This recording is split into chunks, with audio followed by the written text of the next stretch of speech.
Everyone wants to be stronger, not just physically, but in every part of life. But between confusing workout advice, complicated equipment, and trying to figure out nutrition, where does anyone even start? Well, to get stronger mentally and physically, go to Anytime Fitness. You'll get a personalized training, nutrition, and recovery plan, all customized to your body, your strength level, and your goals. You'll get expert coaching to optimize your results, anytime, anywhere, in the gym and on the Anytime Fitness app. And you'll get anytime access to 5,500 gyms worldwide, all with the right equipment to level up your strength gains and your life. So get started at AnytimeFitness.com. That's AnytimeFitness.com. AFR On Demand is brought to you by Breck Golf. Try Beaver Creek today, just 20 minutes from downtown Baton Rouge in the Zachary area. They've got a PGA Tour driving range, a short game practice area, 30 to 40-yard practice shots. It's a great place to chip and putt and practice if you don't have time for a full round. Book your tee time today, golf.breck.org, golf.breck.org.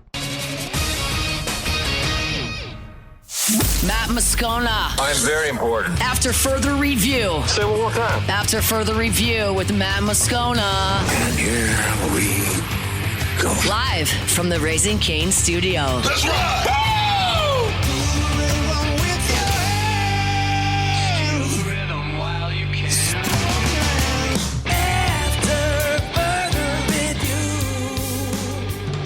And off we go. Welcome aboard. Glad you're with us. AFR, presented by Goodwood Men's Sexual Wellness. I'm Matt. This is Shaq O'Neal, and I hate Matt. Paul O'Neal. They're chanting Paul O'Neal's name. You so. And Mr. Toby Tom Play.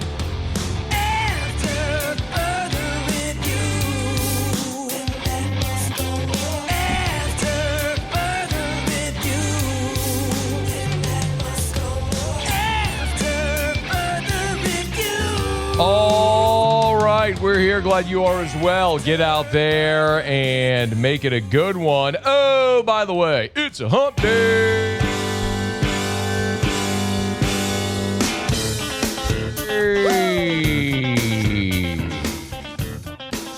It's hump day.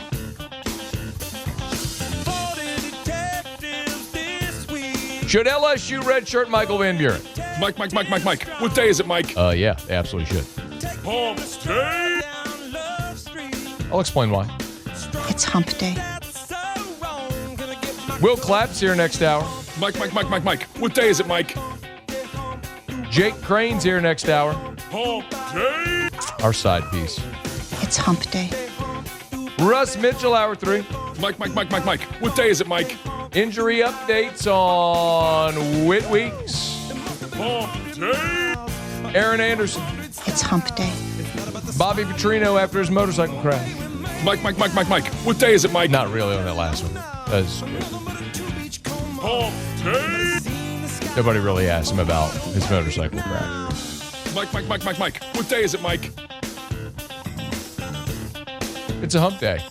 Hump day. All right, we got a lot to do. Let's get cranking. We begin this show as we do every single day.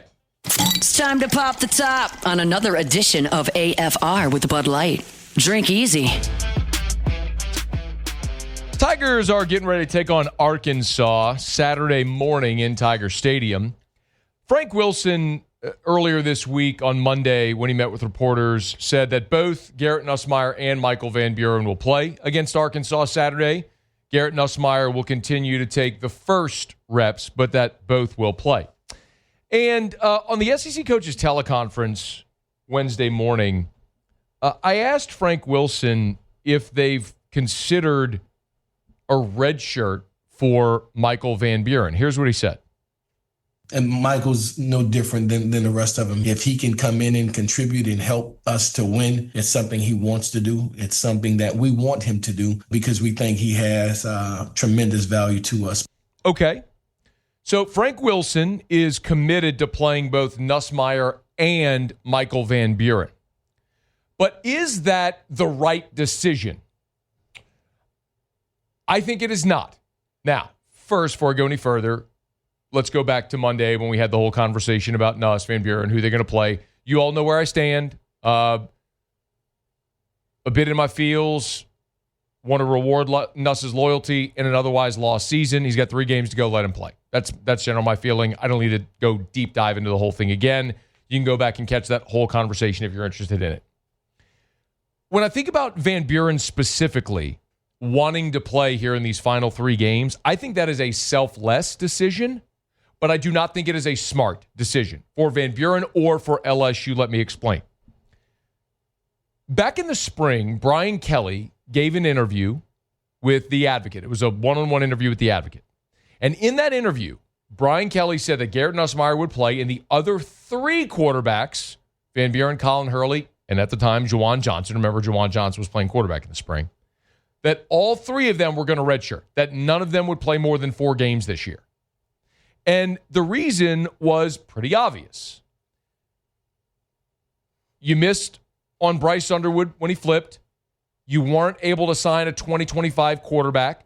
And because you were on Bryce Underwood for so long, you basically missed on the 26 class. You still don't have a quarterback committed for 2026. So after 25 this season, you're losing Garrett Nussmeier, and you basically have 2 scholarship quarterbacks, Van Buren and Hurley. And it stands to reason you need reinforcements at that position. So there's no reason to burn anybody's eligibility in this season when you had a 5th-year senior in Nussmeier, who, remember, coming into this season was a Heisman co-favorite along with Cade Klubnik, and LSU was preseason top 10, and Nussmeier had a line on setting the LSU career passing record, all that sort of stuff. Now we know the season's gone the way it has, but I would argue that's actually even more of a reason not to play Van Buren. Let me explain. This is you are 5-4 this season. This season is lost. You have 3 games remaining, and you're not playing for anything. Music City Bowl or Texas Bowl. I mean, what are we talking about here? You're not playing for anything of significance. There's no SEC championship, no playoff, nothing of significance on the line remaining this season. And Michael Van Buren will be playing a reserve role. It would be different. My feeling on this would be different if Nussmeier were unavailable for whatever reason. Injury, opt-out, like none of that stuff's happened. But if Nussmeier were unavailable and you needed Van Buren to go start the final 3 games and play the whole game, okay, I would have a very different feeling on that. But you're talking about a guy playing a reserve role that this year has played 26 snaps against Southeastern, 11 against Texas A&M, and then 21 snaps against Alabama. So what are we talking about? A similar situation against Arkansas where you play both guys and he gets 20-something snaps? Is that worth it? So he's played 3 games so far. Van Buren can play in 1 more, plus the bowl game, by the way, but he can play in 1 more in the regular season, 1 of your final 3, and still maintain his redshirt year. And with LSU's very cloudy future at quarterback, I would rather retain that extra year of eligibility than burn it having him play the final 3 games in a lost season in a reserve role. I mean, consider also, just from Van Buren's perspective, in this instance, we would be talking about the 2028 season, right? So he's a true sophomore, played 9 games last year as a freshman. He's a sophomore right now at LSU. So he'd have 26, 27, and if he maintains his redshirt year, would have the 28 season available to him as well. There is no greater value that a player would have financially and competitively than in their 5th or whatever situation could arise, a 6th season. Look at Garrett Nussmeier this year. A season ago, Nussmeier was one of the lowest compensated quarterbacks in the SEC. Stunning as that is, it's true. This year, his compensation, according to his value, is around $3 million. Michael Van Buren would potentially have that opportunity, LSU or elsewhere, in 2028 if he redshirts this year. By the way, the number before the season I was told that Van Buren was paid, you don't think LSU is all in on this season? The number I was told for Van Buren on this season was about $450,000. So just shy of $500,000 come be LSU's backup this year. You don't think they were all in on this season? Or they were all in on this season? So just look at that from a backup. What would it look like if he ends up as a P5 starter here or elsewhere for the next 2 or 3 seasons? So financially for Michael Van Buren, it makes sense to redshirt. Competitively for Michael Van Buren to have that opportunity potentially in 2028 to redshirt. And for LSU, if he sticks around here, which there's no guarantee he does, but if he does, you'd have another year of eligibility for him on the back end instead of wasting it right now in a lost season. And this isn't anything new. Look, a season ago, West Weeks did this. West Weeks was injured. He missed a chunk of the season. He was available in November, but they chose to sit him in all but one game in November so that he could play this year with Witt and Zach. And he played one game in November, and then he played the bowl game as well because the bowl game no longer counts about eligibility. Speaking of which, that's probably the greatest example of why you're redshirt, is what Garrett Nussmeier did in 2021. Remember, LSU was playing Kansas State in the bowl game. Nuss had played in 4 games. They had not yet instituted the Garrett Nussmeier rule. So had he played quarterback in that game in 2021, he would have lost a year of eligibility, which was this year. He would not have been able to return this year. Now, I know how this year has gone, but think about coming into this season, all the promise and potential because you had your 5th-year senior and returning starting quarterback. And by the way, Nussmeier made a lot of money this year. So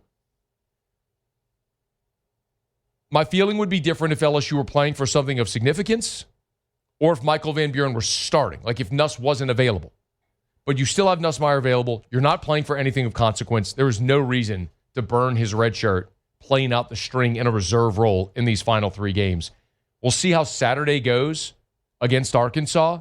But my sincere hope is they reconsider this decision and they think more long-term instead of short-term, because I don't even know how much Van Buren benefits you in the immediate short term in 3 games remaining. You could play him in 1 more, and you could play him in the bowl game. Think bigger picture instead of this narrow focus of this immediacy right now in what is a lost season. All right, as that develops, we'll certainly keep you posted. There's a few other players as well that Frank Wilson is probably keeping an eye on as far as red shirts. We'll talk about that a little bit later in the show. Show Open Every Day is brought to you by Bud Light. Drink easy with the great taste of Bud Light, the official beer of AFR, the official beer of the LSU Tigers, official beer of your New Orleans Saints. Tigers are back at home this weekend. Of course, the Tigers wear white at home, and that is why Bud Light has unveiled the new white can this year and aluminum bottle with the officially licensed LSU logo on it, a hat tip to LSU's tradition of wearing white jerseys at home. Pop into your favorite retailer and pick up the white Bud Light cans or aluminum bottles for your tailgate this weekend, or pop into any of your favorite restaurants, watering holes, and ask for delicious ice-cold Bud Light. Drink easy with Bud Light, the official beer of AFR. Okay, y'all, we're going to knock out a quick break. Hump Day shows brought to you by Goodwood Men's Sexual Wellness. We'll knock out a break, come back. Josh Edwards of CBS is going to be with us. Usually we talk to Josh about draft, but there's a lot of Saints stuff that I want to dive into. Big picture NFL with Josh Edwards next here on AFR. After further review. We are inching closer to Christmas. Man, you want to surprise your family this Christmas with a gift that'll keep on giving all year long and year after year? How about a pool or an outdoor kitchen from Duplessis Builders? Get to their website, duplessisbuilders.net, duplessisbuilders.net. Now, their showroom is on Airline Highway in Gonzales, right next to the new Rouses. It's actually at Airline and Duplessis Lane. How that worked out is pretty cool. Anyway, they can build you the big, beautiful, custom outdoor kitchen or pool, but they also have ready-made models, 11 different pool models, where you can go to the website and hit Pick Your Pool. Right on the homepage, hit the Pick Your Pool tab, and you'll see 11 different pool designs, where all you have to do is just pick which finish you want, and then, boom, you can even pay for it today right there on the website if you want. It's duplessisbuilders.net, starting at $48K, by the way. duplessisbuilders.net. After further review, presented by Goodwood Men's Sexual Wellness. Visit yourgoodwood.com.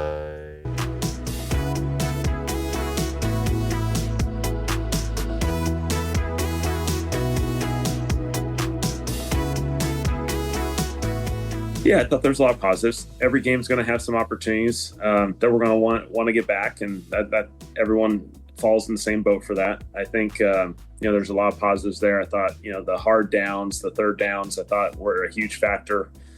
in the offense yesterday. I thought he made some incredible plays moving in the pocket, guys staying alive, and so he delivered downfield, made some big plays. Kellen Moore talking about Tyler Shough, first rookie to win a start since 1981 for the New Orleans Saints when Dave Wilson did it. Josh Edwards, CBS Sports, NFL draft writer. We usually talk to him around draft time, but good time to circle back now. Hey, man, how are you? I'm doing well, yeah. We usually are talking about the NFL draft, which unfortunately is often too relevant in the market. But, looking at how the season progresses is a very big part of those draft evaluations, trying to determine what teams need. So I've always got a pulse on what the Saints are doing, and happy to talk about them with you today. Yeah. Go back and remind us, if you would, Josh, what your evaluation was on Tyler Shough coming out of Louisville. To be honest, I was lower on him. Obviously, he was an older quarterback prospect. He was somebody that had dealt with extensive injuries throughout his collegiate career. So it was kind of a smaller sample size despite him being in college for so long. So it was a little bit difficult to get a full read on him in that regard. I thought he was inconsistent throwing the ball downfield, but I thought what we saw this past week was pretty encouraging. I thought, what we had seen from his first exposure 2 weeks ago was kind of up and down, which you would expect from a rookie quarterback. But seeing what he did this past weekend, I think he looks a little bit more settled. He looks a little bit more comfortable in the offense. And I think there's, some hope to believe that he could be something for this franchise. So that's kind of the question is, what are the things? By the way, Josh, real quick, do you have us on speaker? If you could pick up the handset, it's just a little hollow. If you could, I'd appreciate it. What did you see specifically from him? Because that's the question, right? I could look at his stat line, but they also scored 17 points. They're playing Carolina. So what did you see that actually looks projectable? Well, I think first of all, he's a player that has a professional pedigree in the sense that he's got that ideal frame that you look for. But the way that he was manipulating the pocket, I thought the way that his eyes worked down the field, going through his progressions, just gave you a little bit of confidence as to how he was seeing the field. To your point, yes, it is a Carolina defense that was historically one of the worst that we had seen in the NFL last year, but has taken marginal strides this year with some of the talent that they have added. So it has to be taken with a grain of salt. But I just think the comfort that we saw from him in the pocket, his ability to kind of maneuver and, get around the pocket to find some open windows to attack, this Panthers secondary with a Saints receiver room that had lost Rashid Shaheed, was just something that you would hope to see from a rookie, making his second appearance. He's on Twitter at EdwardsCBS. Give him a follow at EdwardsCBS. Josh Edwards is with us here. Hey, I'm sure you've already started the 2026 quarterback draft evaluation. That's kind of been a big topic here, right? Depending on how the final 7 games go for Shough, or the Saints, who are probably going to be picking somewhere there around the top 5, are they going to be in the market for a quarterback? What do you see in this quarterback class so far? It's interesting because what we had seen prior to the season is really nothing of what the picture looks like currently. In the sense that, of course, Garrett Nussmeier was one that was highly thought of, Lenore Sellers at South Carolina, Arch Manning at Texas. Those players have been volatile throughout the season, so I think they've given way to some other guys that, are making the most of their first extended opportunity. Dante Moore at Oregon, you've got Ty Simpson at Alabama, Fernando Mendoza at Indiana now. I think you've seen them all play on elevated platforms in high-leverage football games. They have made some big-time plays in critical moments for their teams this year.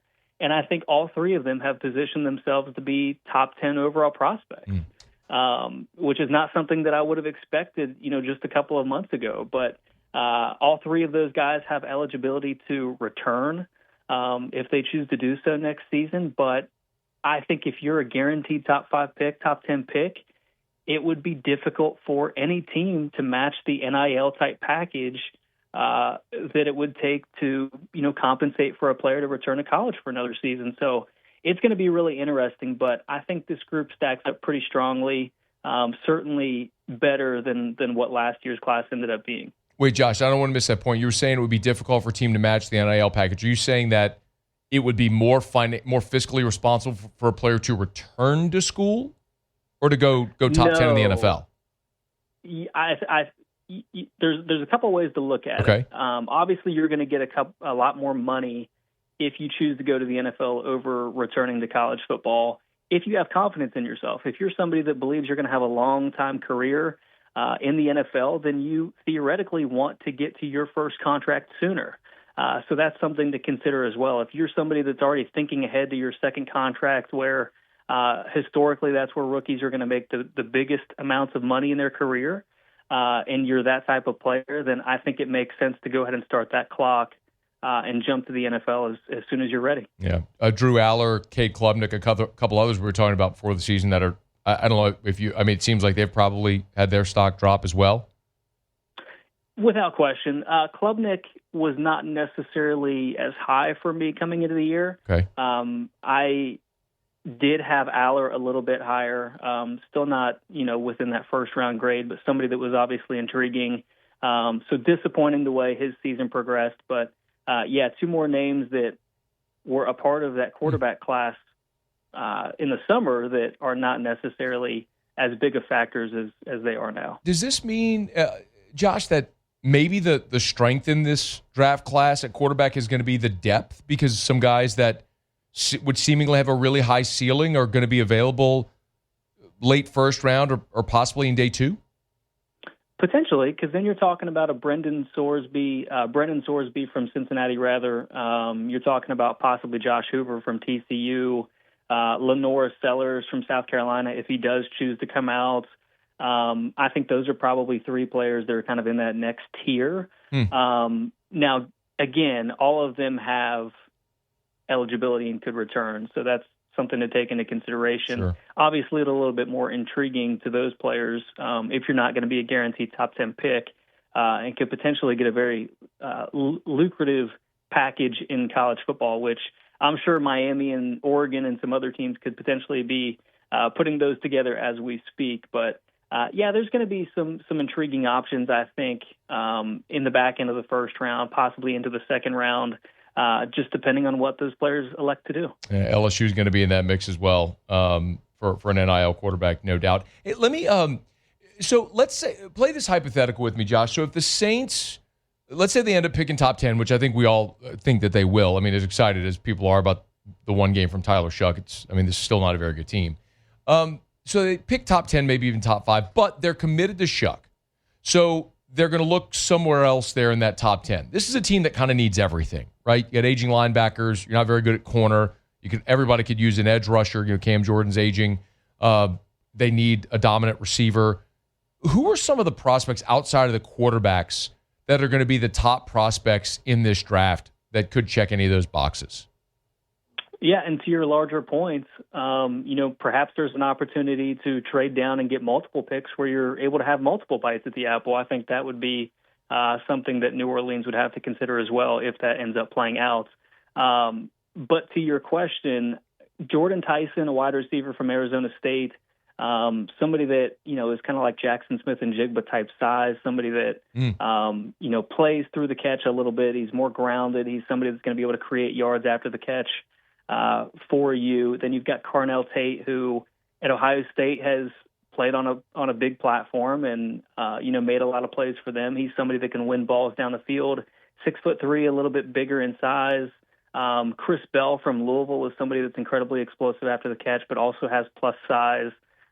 Casey Concepcion, a wide receiver from Texas A&M, is somebody that's going to be in that group as well. And then Makai Lemon from USC is somebody that's going to be in that group as well, kind of a smaller body type in relation to the others that we're mentioning. Not really a strong tight end class at the top. Running back, there's Jeremiah Love from Notre Dame, of course, but I think the depth is probably stronger behind him than necessarily having those top-tier blue-chip type running backs in this class. And then, offensive line, I think, is kind of up and down from what we've seen this season. I know that's obviously been something that the Saints have been drawn to over the past decade, taking offensive line. Enough. Yeah, exactly. Stop missing on linemen. Stop missing on linemen. To varying degrees of success, I must say. But it's an interesting draft. There's a handful of guys that I think you can really get excited about. Tyson and Tate being a couple of those players, but I think the Saints are going to have a lot of opportunities and be set up fairly well if Shough ends up developing into the quarterback that they hope he can be. Last thing, the rookie class that the Saints, they drafted 9 players, and you're seeing a lot of those guys on the field sort of out of necessity. After Shough, we're seeing Kelvin Banks at left tackle. Do you have a general feel on how this rookie class has fared? Because just because you're playing doesn't mean you're playing well. You could be playing out of necessity. So a thought on how this rookie class is doing so far? Well, I really like Kelvin Banks. Obviously, again, being a rookie, there's some volatile play, a little bit up and down, but I do think that he's generally been technically sound. So I think there's at least reason to believe that he's going to be a consistent presence for them on the left side. Jonas Sanker, I think we've seen flashes from him as well. He's done some good things in the secondary. But one thing with having a team that has so many needs is that a lot of these guys are being thrust into the equation a little bit sooner than maybe they would in other scenarios. And that can be good and bad. Playing experience is incredibly valuable for young players in the NFL. So the Saints are getting an opportunity now to go through those live interviews, those live evaluations, and really identify what this team needs moving forward, because obviously they've pushed their chips to the middle of the table and they've kicked the can down the road, whatever metaphor you want to use in terms of the financial implications over the past decade. But like you said, this is a team that has a lot of needs. And I think with so many of those young players, this is, an incredibly valuable opportunity for them to prove themselves. He's Josh Edwards from CBS on Twitter at EdwardsCBS. Give him a follow. Dude, we'll certainly be bothering you much more as we get closer to and through draft season, man. We always appreciate the time. Thank you. Of course, anytime. Be well. It's After Further Review. We're brought to you by Arco Power Systems, ARCCO, arco.com, arco.com. When we talk about Arco, remember, we're talking about industrial generator power. These are Generac generators for businesses, for commercial and industrial facilities. This is not your home standby generator.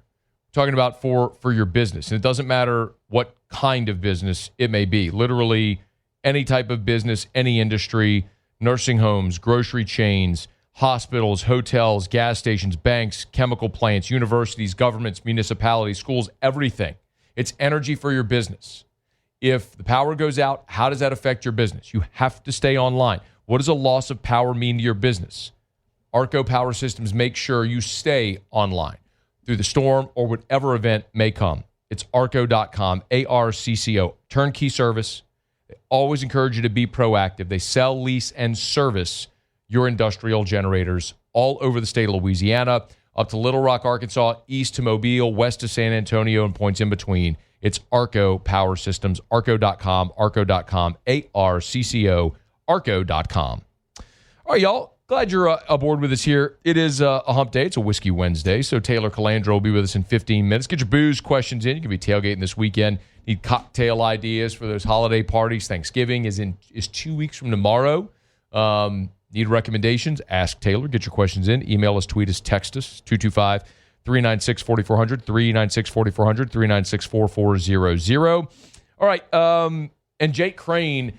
I'm excited to have Jake because we've talked so much about, it's in 30 minutes from right now, we talked so much about the LSU head coaching situation. We haven't spent a lot of time talking about Florida and Arkansas and Penn State, Virginia Tech, UCLA. How do all of these coaching situations affect potentially the LSU job? So we'll get sort of a national perspective on that with Jake in about 30 minutes from right now. All right, we'll knock out a quick break, go around the SEC. Stick around.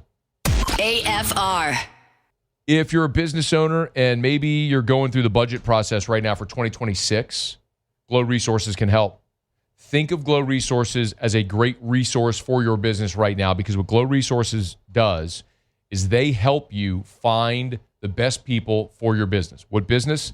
Any business. It doesn't matter if it's skilled blue-collar labor, if you need crane operators, pipe fitters, welders, any type of skilled blue-collar labor, they can help you find those workers.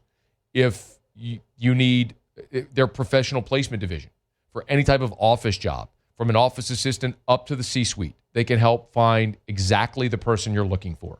And they judge themselves, their success, on how long the person they choose for your job stays. These are permanent solutions. This is not temp staffing. They have a 96% success rate.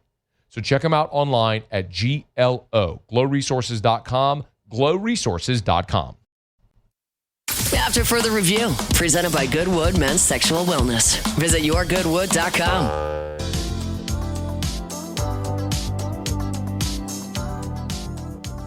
Yeah, getting ready for Wake Forest.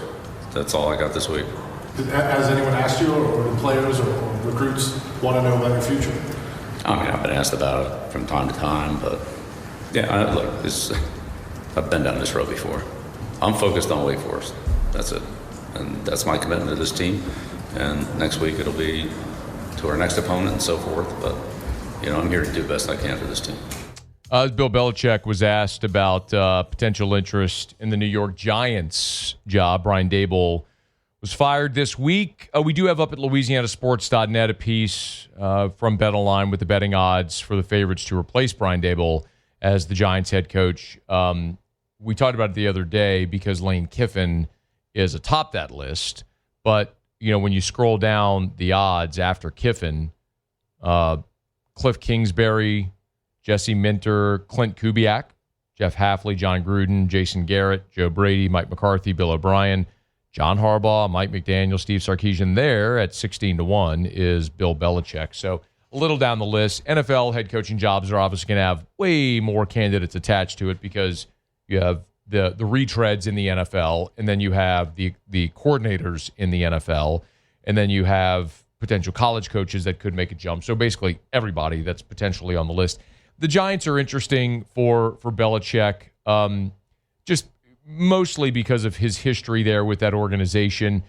He started as a special teams and defensive assistant in New York with the Giants in 1979, and then he was there all the way through 1990 before he got the Cleveland Browns head coaching job. So he won a couple of Super Bowls in New York with the Giants there as the defensive coordinator. So it was two-time Super Bowl champ with the Giants as the defensive coordinator there in the late 80s in 1990. And then, of course, went to the Browns. And we know where his career went from there. So he does have a history with that organization, which kind of makes it a little more interesting. And, you'd be going from a guy like Brian Daboll, who's an offensive-minded coach, to potentially a defensive-minded coach. If sometimes you go from what didn't work to switch to something that's sort of the opposite of that. For whatever it's worth, Adam Schefter filed this report with ESPN. This was on Sportsmanlike on ESPN Radio about Belichick and the Giants opening. I think it'd be a great hire. I'd love to see it. I don't know that it's realistic and practical from both ways. There's history there. There's a connection there. I'm not sure that the Giants would do it. I'm not sure Bill would do it, but I think he'd be unbelievable as head coach again. By the way, Schefter, or I should say Belichick's 73. So for all the conversation about Nick Saban being 74, Belichick's 73 years old. He will be 74 in April, so before the start of next football season. For whatever that's worth, but it's just something to file away. Remember, that's the clause there in Belichick's contract, which does allow him to jump back to the NFL. So, but two hiring cycles have passed in the NFL without Belichick getting a job. A lot of lesser coaches, who didn't win 6 Super Bowls, have gotten jobs over Bill Belichick. So you just wonder what is the appetite for Belichick as a head coach again in the NFL, and it just doesn't seem like there's much there. But he's getting ready for Wake Forest, as he said. All right, it's After Further Review. We're brought to you by Shaw Bills Tire and Auto Service. ShawBillsTire.com, ShawBillsTire.com. With locations all over South Louisiana, you're never far from a Shaw Bills location. Go to ShawBillsTire.com to shop tires, to schedule service near you. It is Shaw Bills Tire and Auto Service. ShawBillsTire.com. Hey, look, we're getting close to Thanksgiving. A lot of people hit the road during Thanksgiving to go to family gatherings. Maybe you're taking the car to a place that's snowy and has icy roads or whatever the case may be, and you need new tires. That tread's getting a little bare. Bring it to Shaw Bills. They'll sell you the best tires on the road at the cheapest price possible. It's Shaw Bills Tire and Auto Service. ShawBillsTire.com, ShawBillsTire.com. Shaw Bills, where we keep you rolling. Okay, do it every day about this time. Let's go around the SEC. Around the SEC, bringing you the biggest news from the nation's best conference, the Oklahoma Sooners. Brent Venables said Wednesday that John Mateer's initial rust on returning from his hand injury didn't surprise him, but that he's improving. The velocity he's been able to throw has all been better. Sooners travel to Alabama this weekend to take on the Crimson Tide. The Alabama Crimson Tide. The team that's trying to defend against Mateer is getting a defensive starter back from injury. Edge Quay Russaw's conditions improving according to Kalen DeBoer. Questionable this week, although he said he's on, if not ahead of schedule. Broke his foot, Russaw did, in the win over Georgia earlier this season. Has not played since, but could be back against Oklahoma. The South Carolina Gamecocks. Shane Beamer updated status for a few injured defensive players and an injured offensive lineman. Talking about Jaylen Brown and George Wilson on the defense. Neither will play for the Gamecocks the rest of the season. Brown, who's a transfer from Missouri, he's shut down with an injury. Began his career at Florida State, as a matter of fact, then went to Campbell before transferring in. And then Ryan Brubaker, he's been out since spring. He's back at practice for the Gamecocks, but unlikely that he'll be able to play. The Florida Gators. Florida has secured a field logo deal with Geico. I mean, they're a reptile, the Gators. The Geico gecko, also a reptile. Is a lizard a reptile? I don't know. You know that? I'm going to look it up, but I think it is, yeah. Look at you, Muse, learning stuff. Is a lizard, is a gecko a reptile? That's what I would like to know. Anyway, so Florida got a field logo deal with Geico. I wonder if it'll be the Geico logo with all the gecko. Hopefully the gecko, and a gecko is, in fact, a reptile. It's a reptile. Yes. It makes sense. It does. Okay. A gator's a reptile, yeah? Yeah. Yeah, sure. Oh, cool. So, Geico.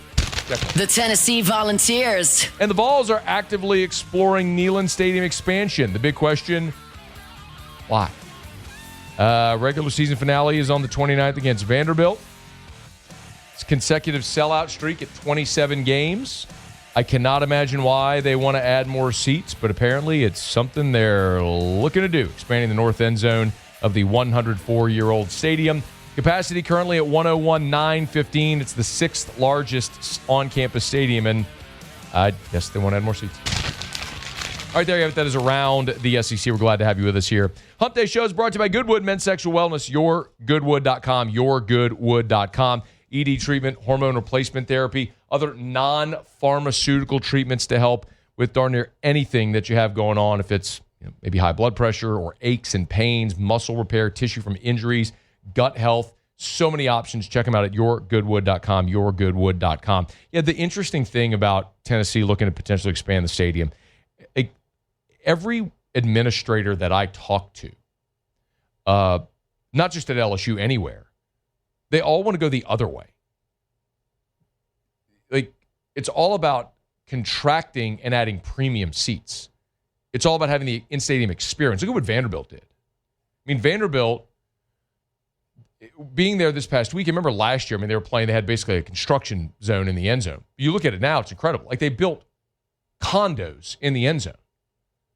I mean, it's awesome. You'd rather that premium area than more seats. Like, I bet if you hooked LSU administrators up to a lie detector and said, could we go back in time and not have the East Upper and instead just have a bunch more suites? Absolutely. To take away about 20,000 seats and just add premium areas? Yeah, absolutely. What's done is done. But Tennessee, add more seats. Weird. All right, it's after further review. Y'all, let me knock out a quick break. Come back. Taylor will be here for Bourbon Dictionary. Get your booze questions in. Email us, tweet us, or text us. 225-396-4400, 396-4400. It's AFR. AFR. Honest to goodness, true story. Got this text into the text line from Chase Malassaw, who said, Matt, got a review for 1 hour air. Woke up Tuesday. It was 33 degrees. We had no heat. Thermostat was blank. Called 1 hour air. They showed up 40 minutes before the scheduled time. Troubleshot the issue. Found it to be an electrical issue with the main panel feeding the central unit. On their own, they diagnosed the electrical issue, so I would know what to tell an electrician who I now need to call. I was so impressed, I signed up for their $25 a month maintenance program that saved me $100 today. Beyond impressed and satisfied. another satisfied customer. You want to know why they have double the amount of 5-star Google reviews than the next closest competitor? Because of that. They have expertly trained technicians. They're always on time or you don't pay a dime, and they're never going to overcharge you for things you don't need. They're going to give you a good, better, and best option. It's River City's 1-hour air, 752-0001, where they're always on time or you don't pay a dime. After further review, presented by Goodwood Men's Sexual Wellness. Visit yourgoodwood.com. They're the gang with the slang. Keep it 100. I don't know what you're talking about. This is Bourbon Dictionary with Matt Moscona and Taylor Calandro. I don't understand. All right, we're wrapping up hour number 1. Taylor's here. How are you, dude? Good, Matt. Forgive me. I'm driving. I'm usually not in the truck, but I'm driving today. That's okay. Just be safe. Dance practice today. So. Dance practice. What are we dancing about? My daughter. What is she dancing about? She just started dance class. She's 3. Okay. Well, I mean, what kind of dance? We doing the Paso Doble? I mean, what are we doing? No idea. Look, my wife was a Golden Girl and a sensation, and I could not tell you the first thing about dancing. And my sister-in-law owns this dance studio. Okay. I couldn't tell you the first thing. That felt a little bit like a humble brag, where you're like, my wife was a Golden Girl and a sensation. Well, no, I mean, I'm just to put it in perspective, I don't know anything about dance, and I should. You could have just said my wife did dance. Like, my wife did dance. I didn't. I didn't know that was really a flex, but I don't know. Okay. I didn't be like, my wife, went to Paris and danced when she was younger. Did she? That's cool. Actually, she did. Yeah. Her friend is in a Britney Spears video, and taught Taylor Swift how to dance. Well, Taylor Swift doesn't really know how to dance, but that's the thing. So when she was younger, apparently, shout out to Brittany Hill. Whenever Taylor was younger, she was like 2 left feet and didn't know how to move with a guitar, right? And so Brittany's the one who she was from Baton Rouge, by the way. Shout out, went to Episcopal, and she's the one who taught Taylor Swift like how to dance, how to move with a guitar, like to be competent moving on stage. Pretty cool.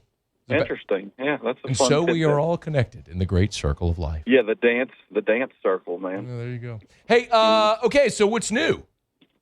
Nothing really particularly new. The THC stuff is absolutely on fire. Really? Okay. Yeah, dude, it is wild. And we're just like slowly expanding the section of it because it's just it's so crazy. So we're always getting new THC stuff, and we did get a little restock of the Angel's Envy bottled and bond. I talked about that a few weeks ago. It's $65. It is so good, and we sold through the first little bit of it quickly. But we have it again. Go back to the THC stuff. Help me understand this. So THC is the active ingredient in marijuana, right? In cannabis. So is it? Is it just that it's such a trace amount that it's legal to sell? So the THC in marijuana is, and I can't remember the molecules, but there's different molecules. I think it's Delta 9. Anyway, okay. But so this seltzer and stuff it's the same thing. It's THC, but it's hemp derived. It's kind of hard to explain. So do you get the same? I mean, this Muse would be able to be far more eloquent about this. Like, being that he's an expert. So do you get the same like buzz or high that you do if you're doing marijuana? Well, with the seltzer, not. So say you're smoking or whatever, taking a gummy of real THC. What you're going to get that psychedelic effect and generally and all that stuff. So these seltzers are a little different. It's more of a calming. I enjoy them, especially like if I've had a little too much to drink, I'll drink one of those. Okay. It just kind of evens everything out. Okay. It's different than like smoking a joint. Okay. Like I'm sure you've never done that. But I literally haven't. I have no problem telling anybody that. I've never smoked a cigarette or a joint. I've done gummies, but I've literally never smoked a joint ever in my life. Bravo, man. That is awesome. I don't know that it's good or bad. I mean, no judgment whatsoever. There's some things that have appeal and some don't. I love smoking cigars. I love drinking all different types of alcohol. I'm not around people that smoke weed. Like none of my friends smoked pot, and so I was just never around it, never really sought it, so I just never did it. Yeah, I mean, and but I mean, most people have, and you're not going to get from these things. It's not going to be the same thing as smoking marijuana. It's more of a calming body type high. It's hard to explain. I suggest you try one if you like gummies and stuff like that. I don't. I really didn't like it at all. Because probably because of the psychedelic effect. No, I don't even think I got that at all. You had to have gotten something if you didn't like it. It kind of brought me down, and I just was like, just didn't like the way I felt. Anyway, I'm going to bring some THC seltzers to the studio one day. Let's do it. Let's get nuts. Hey, we got 60 seconds. Scott said, is Penelope Estate worth 13 worth of $250? I haven't tried it. I've heard it's great. All the estate stuff I've heard is really good, and I've tried one of them. I can't remember which one I've tried, but for $250, man, that's a lot. Craig, I'll leave it at that. Craig said, Taylor, do you have a preferred Jell-O shot recipe for a holiday party? Oh my God, what? Jell-O and Everclear. Taylor Calandra from Calandros. The raffle's coming up December 11th. We'll tell you more about it as we get closer. Thank you, dude. All right, Matt. See you, man. Enjoy dance class. That's Taylor Calandro. It's after further review. We're glad to have you hanging out with us here. SportsCenter's coming up. We'll get you caught up on national headlines, and Jake Crane and Company will be here on the other side. I want to talk to Jake about all of the other coaching searches in the SEC and around college football because they all could, in fact, impact LSU. That's next. It's AFR.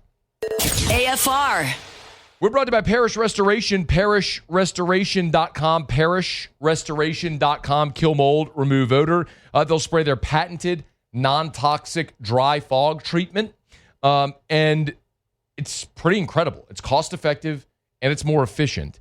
And I love telling you about Jim Woodworth because he does an awesome job, and he's a great guy. He's a military veteran, an Air Force veteran whose career has been built upon disaster relief. He was there in New York post 9/11, helping with the recovery effort, BP oil spill in 2010, and now on a day-to-day basis with Parish Restoration. So if you have mold, they can come knock that out. Maybe you have like cold, flu, COVID, something going through your office. You want to sanitize, they can come in, spray the whole office, and it's totally non-toxic, so safe for plants,